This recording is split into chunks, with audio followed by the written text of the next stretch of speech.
कीर्तनाचं निमित्त वाढदिवस आहे, पण या वाढदिवसानिमित्त मामांचा भंडारा उत्सव. अभंगाचा सरळ सरळ भावार्थ मनाचे कान करून ऐका. मावशी बडबड करू नका.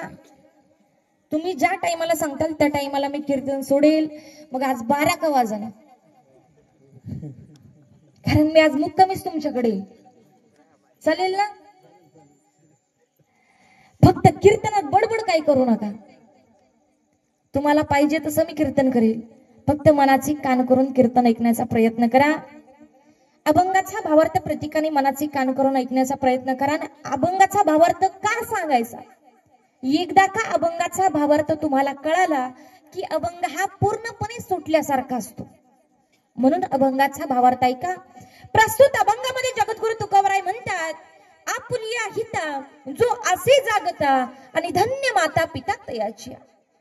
जी लेकरं हिताच्या ठिकाणी जागे आहेत, तुकोबराय म्हणतात धन्यता त्या लेकरांना नाही, धन्यता मुलांना नाही, धन्यता मुलींना नाही, तर धन्यता त्यांच्या माता पित्यांनाही, त्यांच्या आई वडिलांनाही.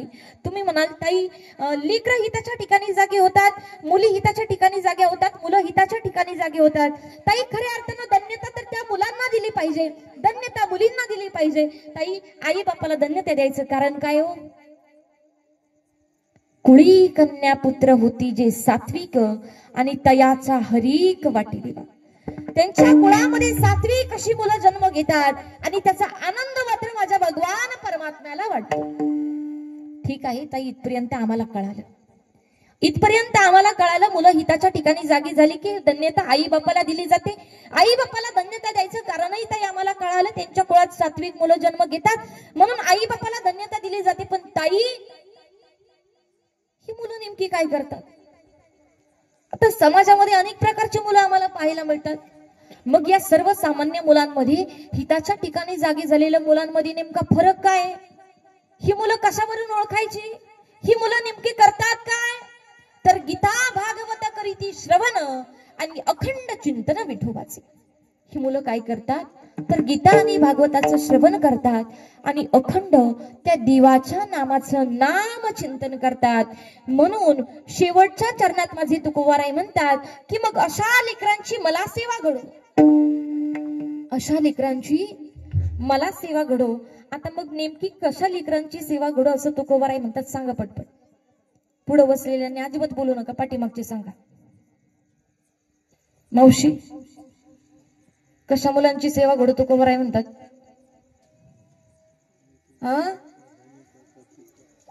झोपल्या काय? तुम्ही सांगितले का त्यांना कीर्तनात बोलायचं नसतं? विचारलेले प्रश्नांची उत्तरं देत चला. आतापर्यंत कशा बडबड करीत होत्या? कशा मुलांची?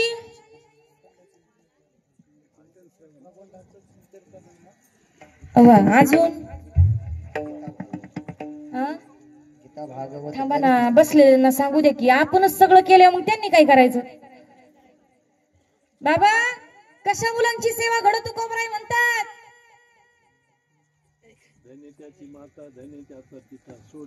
थांबा ना बाबा, अभंगातलं सांगू दे त्यांना. आम्हाला काहीच कळालं नाही तुम्ही ताई काय सांगितलं एवढ्यावर, म्हणून सांगत होते अभंगाचा भावार्थ लक्ष देऊ नाही का? अहो तुकोबराय काय सामान्य व्यक्ती आहेत का? माझ्या तुकोबरायांनी म्हणावं अशा मुलांची मला सेवा घडो, तुकोबरायांचा अधिकार आहे का? माझ्या तुकोबाचं नाव घ्यावं आणि दक्षिणेच्या राजाला तुकाराम तुकाराम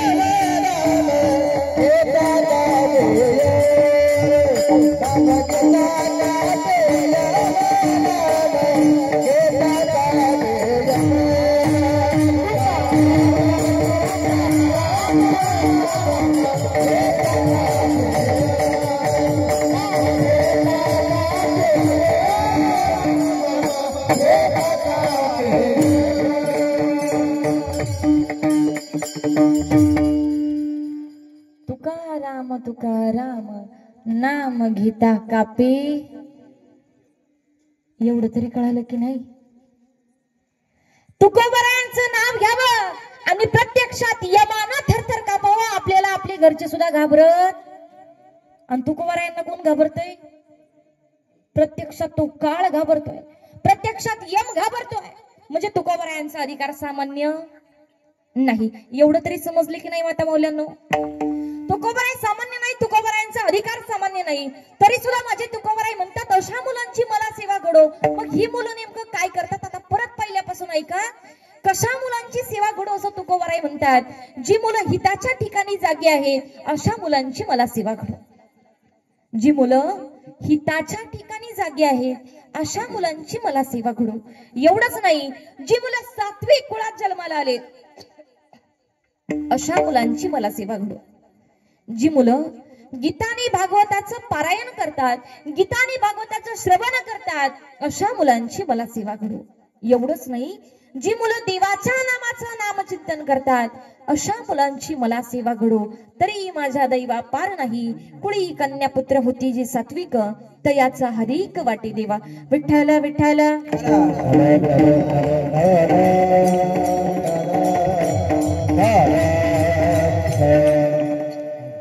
अभंगाचा सरळ सरळ भावार्थ माझ्या बुद्धीप्रमाणे सांगण्याचा प्रयत्न केला आहे. प्रत्येकाच्या बुद्धीनुसार अभंगाचा भावार्थ हा वेगवेगळा निघू शकतो. कारण वाणी सामान्य व्यक्तीची आहे, वाणी माझ्या सामान्य व्यक्तीची नाही. ही वाणी माझ्या जगद्गुरु तुकोबरायांची आहे. माझ्या तुकोबरायांच्या अभंगावरती आजही एका एका अभंगातल्या चरणातल्या एका एका शब्दावरती महिना महिना कीर्तन आणि प्रवचन करणारी विद्वान माणसं आजही हयात आहेत. जर त्यांनाच अभंगाचा मुख्य भावार्थ कळाला नाही तर माझ्यासारख्या एका छोट्याशा पामराला काही कळावा. पण माझ्या बुद्धीला जसं उमगेल तसं तुमच्या समोर मांडण्याचा प्रयत्न केला आहे. विठ्ठल विठ्ठल.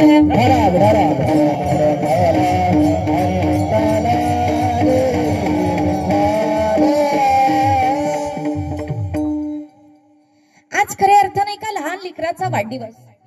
या वाढदिवसाच्या निमित्तानं एवढा सुंदर भंडारा उत्सव, माझ्या बाळूमामाचा भंडारा उत्सव, त्याचा निमित्त वाढदिवस. आज खऱ्या अर्थानं कोण कशाच्या निमित्तानं परमार्थ करेल, पण परमार्थ करण्याकरता फार किंमत दिली जाते त्या व्यक्तीला. परमार्थ करण्याकरता प्रपंच सोडावा लागत नाही, परमार्थ करण्याकरता बायका पुरो सोडावी लागत नाही, परमार्थ करण्याकरता घरदार सोडावं लागत नाही. सांगितलंय का आतापर्यंत घरदार सोडायला कुणी? संत महात्म्यांनी सांगितलं का? तुम्हाला जर परमार्थ करायचा असेल, भक्ती करायची असेल, बायका पोरांना सोडून द्या, घर सोडा, सगळं काही सोडा, मगच देवाच्या दारात या. सांगितलं का? अजिबात नाही. कुणीच सांगितलं नाही बाबा. माझ्या तुकोबरायांनी सांगितलं नाही, कोणत्या साधू संतांनी सांगितलं नाही की परमार्थ करण्याकरता, भक्ती करण्याकरता संसार सोडा आणि मग या परमार्थामध्ये या. या संसारात असताना परमार्थ करता येतो, भक्ती करता येते. कशी ती ऐका, ऐकू द्या. संसारी असावे असुनी नसावे,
सोडायला सांगितला नाही.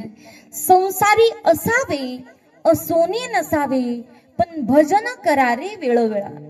भजन मात्र सतत करायचे, भक्ती मात्र सतत करायचे, त्या देवाचं नाव मात्र सतत घ्यायचं आहे, हे आपल्या लक्षामध्ये आलं पाहिजे. बघा, प्रस्तुत अभंगामध्ये जगद्गुरु तुकोबराय म्हणतात की आपुलिया हिता जो असे जागता आणि धन्य माता पिता तयाची. पहिल्या चरणातला हित हा शब्द घ्या, हित या शब्दाखाली अंडरलाईन करा, हित हा शब्द अधोरेखित करा. तुकोबराय म्हणतात, बाबा एवढा सुंदर मनुष्य देह तुम्हाला आणि मला देवानं दिला, मग एक काम करा, प्रत्येकानं हिताच्या ठिकाणी जागे व्हा. आता लोक तुकोबरायांना म्हणू लागली, काय हो तुकोबराया, तुम्ही या समाजाला सांगता, तुम्ही या लोकांना सांगता हिताच्या ठिकाणी जागे व्हा, हिताच्या ठिकाणी जागे व्हा. तुम्हाला काय वाटतं, लोक हिताच्या ठिकाणी जागे नाहीत का? काय म्हणणं आहे? आपण आपल्या हिताच्या ठिकाणी जागे नाहीत का? मावशी, आपल्याला आपलं हित कळत नाही का? तुमची नत मागितली तर देताल का मला? म्हणजे तुम्हाला तुमचं हित त्या मावशीने नाकच झाकून घेतलं, बळच नाही घेणार मी ओढून.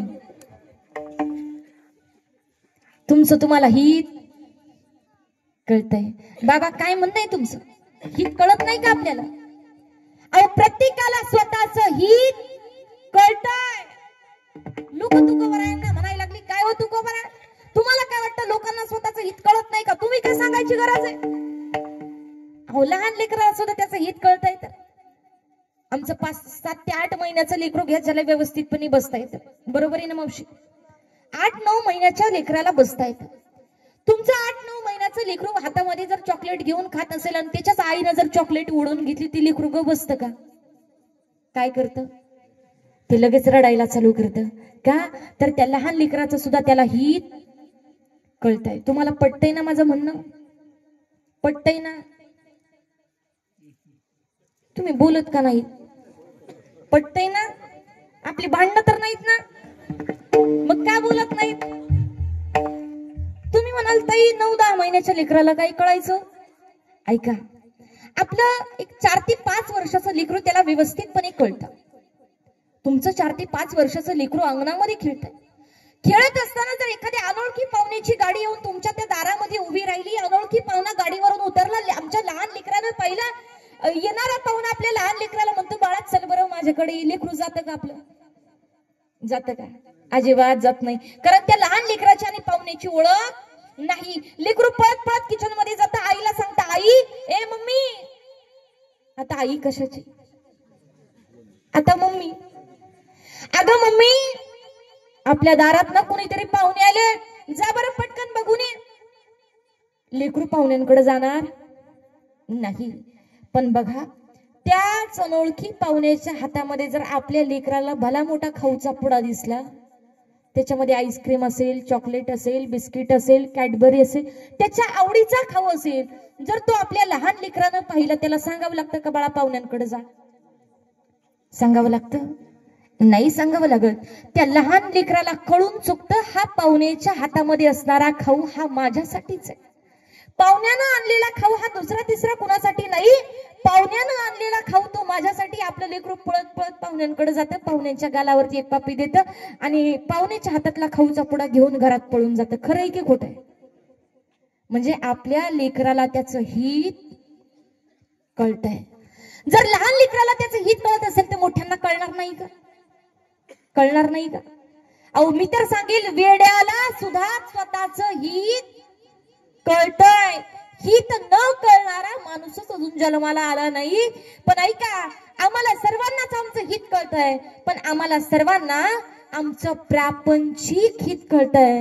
माझे तुकोबराय प्रापंचिक हित सांगत नाही, हित सांगतायत परमार्थिक हित. आणि परमार्थिक हित म्हणजे नेमकं काय? हित ते करावे देवाचे हित ते करावे देवाचे हित ते करावे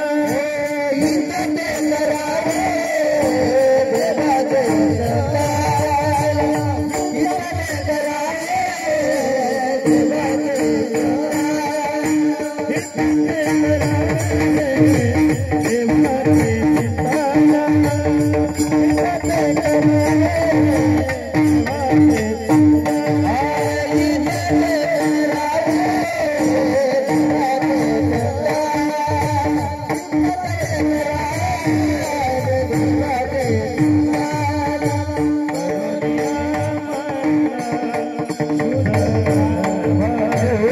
करुणिया